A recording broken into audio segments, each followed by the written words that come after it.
Hi everyone, my name is Anne. Thanks for joining me on Art on the Creek. We're in my home studio in Parker, Colorado, and today I just want to talk to you a little bit about the importance of drawing. You know, each and every one of us as artists, you have to start somewhere, and typically that start is with drawing. So don't let it intimidate you. There's just the only way to get through to the end is to practice. That's all talent is it is a practiced form of creativity. So let's keep practicing. Let's go over some drawing techniques today, and I'm going to show you my favorite drawing tools. Are you ready? Here we go.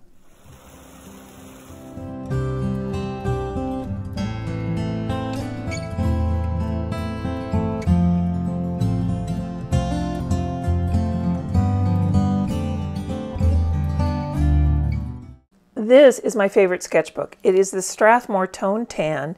It's acid-free and it's made up of 30% post-consumer fiber. It's their 400 series, and I really like it because you can use this toned paper for your mid-value and then go dark and light from there. Tools. This is one of the sets that I have. These are actually new versions of the sets because I've gone through the others. But anyway, Cretacolor is really good. This is a cool little pencil. It's graphite, and it just is kind of like a woodless color pencil. It's just a tube of graphite, and it has a little cap on it. And you can just smear it and smudge it and really make a lot of neat shading effects with that. You have a couple of graphite sticks in here, and I love using the sticks to color or draw with because you have such a wide variety of lines and marks that you can make. You can make wide swaths, you can make small little hash marks, you can do quite a lot with those. You do get graphite on your fingers, but it wipes off very easily.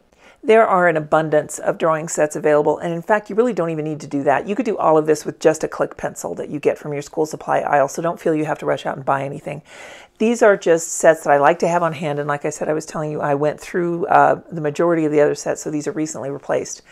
But you can see how they mark out. This particular small set comes with an HB, a 2B, and a 4B, and what that has to do with is, in case you're not familiar, is the amount of graphite or the hardness. So the more the number, as the number increases, you will get a darker line put down. So I think this is going to show up on camera. It's a little bit challenging with the graphite because it does have a slight reflection to it.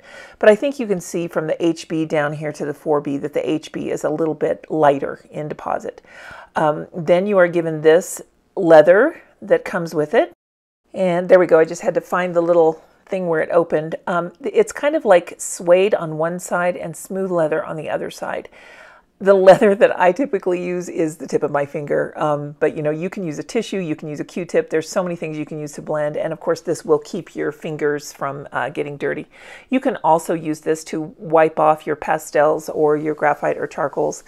You can clean it. It's just not something that I've ever really gotten accustomed to. When I'm working with pastels, I just like to have a clean rag. And like I said there, I'm using my finger to blend, and I don't have any problem with that. I don't like it when the pastel pigment gets on my hands, but graphite and charcoal, I don't mind. So go figure. That's just weird old me. So let me get these kind of put back in here, and then we'll look at the other set. This set is also by Cretacolor. I want to say that Cretacolor is either out of Germany or Austria. Not 100% sure on that. I'll have to look it up, and I will note that in the description below. But they're very high quality materials, and I really enjoy them.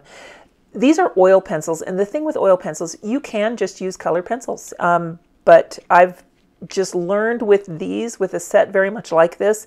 In fact, if you have seen Conte crayons in the little Matchbox set, it comes with very similar colors. You get a sanguine and a sepia and a black and a white. And they are very hard pastels or charcoals, and they will let you put down your initial drawing. That is what you will spend hours and hours and hours doing in art classes, is just drawing. And a lot of instructors will have you do breakdowns on the same subject in little different amounts of time to see how much essential information you can get in a given amount of time. For instance, you're given the same subject, and you can do a 5-minute sketch, a 10-minute sketch, a 30-minute sketch, 60-minute sketch, so on.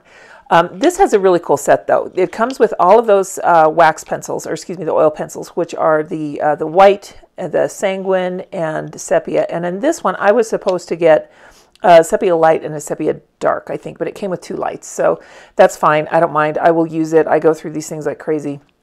and the sanguine. And then these blacks that I'm using right now here, they have different levels of softness and darkness. They come in a soft and a hard and also a medium. And the reason that you want something like that where you have some variance is it can really help you when you're working on your shading. It's interesting. You can go one way or the other. You can start with an HB or you can start with a 9B. It depends on what kind of outlook you're looking for the end of your sketch. And it's fun to play around. Start with your softest, start with your hardest. See what it is you want to do. I usually go in and finish my sketch at the end with this softest black, just to kind of get those lines down. And here are the graphites you get with this one. And you'll notice these pencils are pretty big. The millimeter on the lead on these is 5.5 millimeters, whereas your standard pencil is going to be about 3.8. That's about what it is for a colored pencil. So these are kind of like the chubby pencils or the husky pencils that we used to use when we were little kids in school learning how to write. I really like them because I find that I don't have to sharpen them as often. And of course, you have more pigment in there, more lead, because it's a bigger pencil. So here I'm just going through the sizes and I end up making a mistake. So let me go forward just a little bit and we'll catch up on the correct layout of these. All right, my apologies there. HB is the first one, and then we're going to look at the 2B, and then we'll move on through to the 4B and the 9B. I was very excited that this particular set had the 9B in it. I really like using that very soft graphite. That's kind of very similar to the sticks of graphite or that woodless graphite pencil that were in the other set. Actually, the pencil in the other set I'm looking at it now is a 4B.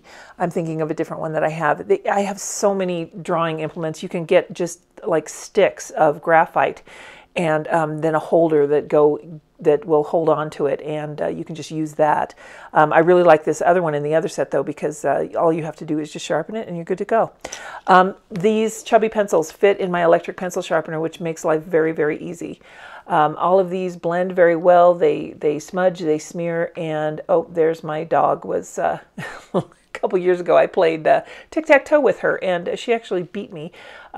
So that was something I saw, I think, when after COVID, I saw that a lot of people were playing tic-tac-toe with their dogs and treats, and my dog beat me. So that was my little break from from art a couple years ago. But let me get this divided up, and I'll kind of show you what I do in this sketchbook. The first thing that is probably going to catch your eye is that I don't measure. I just kind of divide these up into little tiles that I think will be good sizes to just kind of practice sketching in.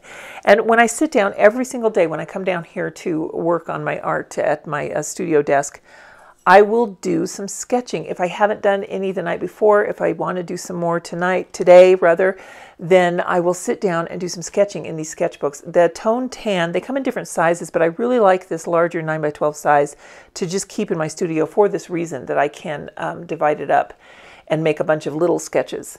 So the reason that an exercise like this is so important, I've just got a little bottle of Hero Arts Glimmer Metallic ink here, and I've set it down on my art table, and right away, I think you guys can see there's a shadow cast from it, and there is some interesting lines at the bottom of the bottle. I like the gold paint in there, and I like the way that the rubber, the stopper on the top, is not just solid black. So what these exercises will help you through is to learn how to discern light, shadow, value. These are the things that will give your art shape, dimension, volume, perspective. All of these things come from practice. On this particular thumbnail, I did omit the shadow, so I'm going to go back in and add it because Mike Wachowski caught my eye, and I would much rather draw him any day. So let's fast forward to that one. Here's Mike. If you've been watching my channel for a while, you'll know that I have a lot of toys on my desk. I have always had toys where I work because I need distractions, and it helps me think. So I'm just kind of positioning old Mike here to just kind of see how I want to go about drawing him. And you know, this is just so fun because what I'm going to be focusing on while I draw him here is where the lighter parts are and where the shadows are, and also the perspective of his hands and of his legs. So I'm just going to go in here right at the start and just kind of get the basic shape form of his body down.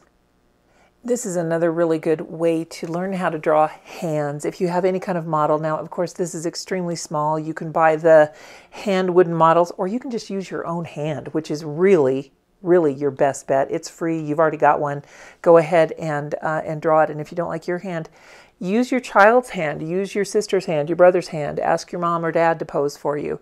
You just want to focus on not what your brain says what a hand looks like, but you want to focus on where those lights and shadows are. So when I was first working on Mike's left hand here, what I noticed was there were 3 little dots on the tips of his fingers where the light was reflecting off, and on his thumb as well. So I just made little circles, and then I just drew in the line for the space in between the fingers and filled that in from there. So it's not really a lot of focusing on detail in the beginning. It's more about getting that line and shadow down, because that will help you to decide where you want to put the shading later on in the drawing.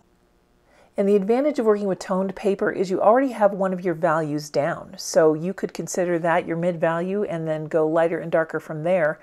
What I am doing is considering it one of my midtones, because this particular set has the sanguine and the sepia. So I do have, or sepia, I'm not really sure how that's pronounced. It might be regional.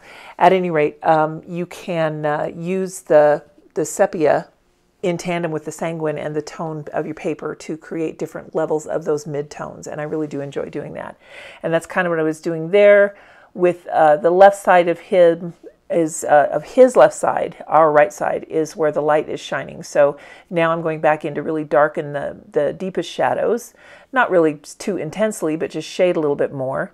And very cognizant, though, that the sanguine and the sepia pencils are wax pencils, so they will not blend.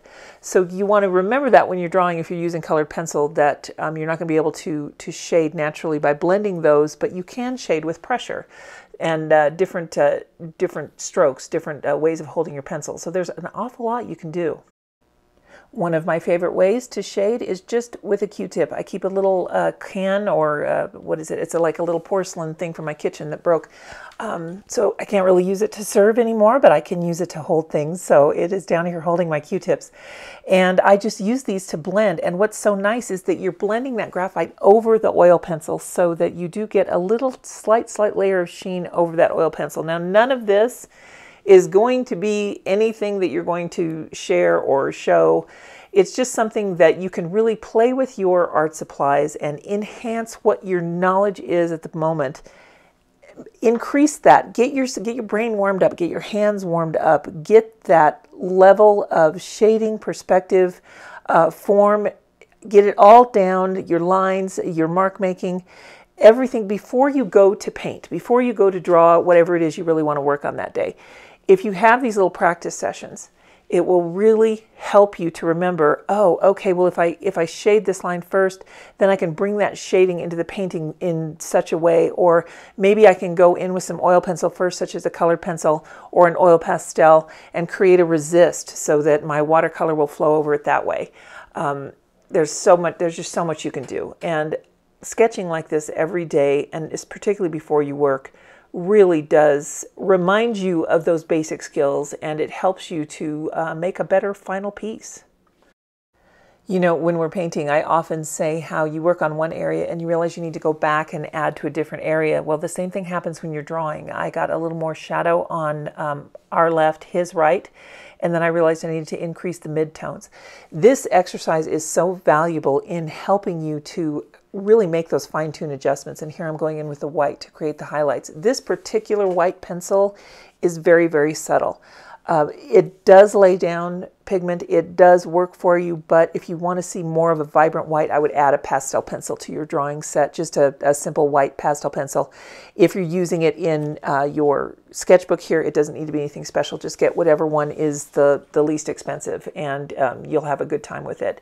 The reason that I like a white pastel pencil is because it really gets those highlights to pop. This particular white pencil, like I said, is just, it will lay down a highlight, but it'll be very, very subtle. I want to do one more before I do a little bit more in the sketchbook here, and I've got this one sped up. It's my breakfast. You can see I've got it sitting there just to the right of my my drawing pad, and it's a piece of baked oatmeal. I wanted to bake that this morning, and it smelled so good I thought I'm just going to bring it downstairs. It's banana chocolate chip, and I like the way the highlight was hitting the chocolate chip, so that was all the inspiration I needed, and that's part of this too. You guys, you don't need any inspiration at all. Just look around and see what's in front of you. If it's a bottle of lotion, you know, draw that. Everything has light, shadow, and form.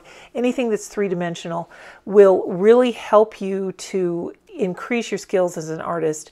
And this one here, you can see I drew a ball with some shading on it, just getting more of the testing into this. This is back when, I think this is when I first got this set, and I was just kind of playing with it a little bit, trying to draw a little poppy here with this, with one of the graphite pencils here, and I loved it. I thought it was so great to blend, very easy to work with, and so you really just don't need a reference photo. You don't really need anything. You can certainly use one though. You can draw your pencil sharpener. You can draw some chapstick. Draw a ruler. Draw whatever. Draw your glasses. Draw whatever you have sitting right in front of you. The point is to focus on that light and shadow and really understand some very basic art concepts that will make you a better artist. Form, value, perspective, tone, line, all of these things. If you can sit and draw for just a little bit of your day every day, I promise you, you will be happier with your work at the end, and you will really enjoy art a whole lot more. I can't stay away from Disney. I was sitting here thinking of what else to draw this day, I remember, and my doodle looked like the little caterpillar from Alice in Wonderland, so I kind of went ahead and turned that into him. You know, there have been days when I have spent my entire time down here in my studio just working my sketchbook. And this was really shaping up to be one of those days when I was working on this particular page here. I ended up leaving and having to go to an appointment, which probably is the only thing that pulled me away from my desk.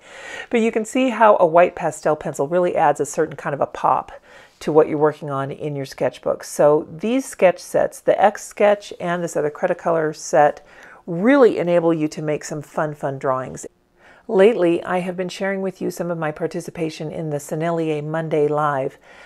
This was another one, and I'm just going to speed it up because I want to show you that after you have practiced and practiced your drawing in those little thumbnails and little bits and pieces on your sketchbook, it makes you so much more confident to be able to draw something like this, like a portrait.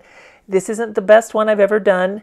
I'm still getting there, actually, but I was really kind of pleased with this one, so I just kind of want to show you the process that I went through on this particular one.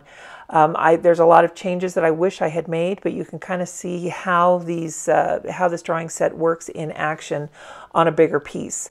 There's so many things that you can use this for. It doesn't have to be a portrait. It doesn't have to be a cartoon character.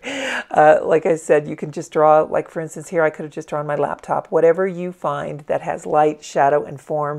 And this is pretty much going to be the bigger piece where I focused a little bit more on what I had reminded myself of or discovered anew in my little practice session. Every single one of us is learning something every day. Even the most talented artists that you know or follow or see on YouTube, you will see that that person will continue to improve and change and find new avenues and pathways in their art. And that's just one of the most wonderful things, I think, about any kind of creative pursuit, is that you discover things about yourself and you can pilot new pathways by using different kinds of media or using that media that you have used, but in a different way. For instance, when I was coloring this gentleman, what I realized was that I was becoming very adept at turning the pencil the way that I needed it to be turned in order to achieve whatever I wanted to achieve shading-wise on his portrait. That's something that was kind of an aha moment for me, and that's why I think it's so important for all of you. This is why I'm sharing this with you today. Get yourself a sketchbook. It doesn't have to be this one. It can be a really inexpensive one, just whatever you find that has some good paper, that has a slight tooth to it. Get yourself a click pencil or just a regular pencil that you put in the pencil sharpener. I do recommend getting a kneaded eraser. Those things are kind of invaluable. And set yourself down, do some sketching, get yourself a Q-tip to do some blending, any kind of cotton swab, a cotton ball, a tissue, some tissue paper from the gift wrap aisle, just something that you might already have in your home. utilize what you have around you to help you discover how you can push that envelope and create what it is you want to create. By sketching every single day, it will truly help you figure out who you are as an artist, how you can improve, how you can achieve your goals, and it will also help you to enable you to see which goals maybe you need to amend and find a new goal for yourself. So you guys, thank you so much. Here is the final portrait. Like I said, this is my mid-year progress of practicing portraiture behind the scenes. And this one I finally feel confident enough to share with you. I see a lot of places where I can improve, but then again, that's what this whole video is about. So let's do this together. Let's keep having fun learning about our art, learning about who we are as artists, and keep drawing every single day. Thanks so much, guys. We'll see you next time. Bye now.